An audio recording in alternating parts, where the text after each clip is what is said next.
Sinalakay ng pulisya ang isang bahay sa Pasay City na inuupahan daw ng isang illegal na recruitment agency. Nailigtas ang mahigit 50 babaeng hinihinalang biktima ng illegal recruitment. Makibalita tayo kay Chino Gaston, exclusive.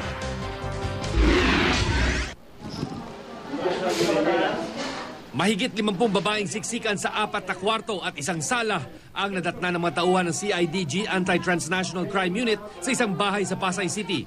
Sinalakay ng mga pulis ang bahay matapos isuplong sa kanila ng isang babaeng nakatakas umano roon ang kahina-hinalang recruitment operation ng kumpanyang Happy World Human Resources Agency.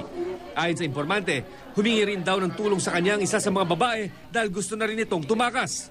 Karamihan daw sa mga babae ay galing North Cotabato. Allegedly tumakas at sila ay na-recruit from yung iba from Midsayap, Cotabato.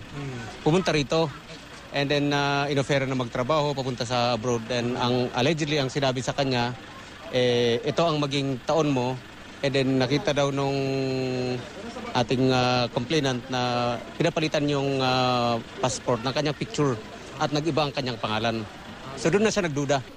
Ayon pa sa pulisya, posibleng biktima ng illegal recruitment ang mga babae at malaki rin ang posibilidad na mabiktima sila ng human trafficking. Depensa naman ng caretaker ng agency.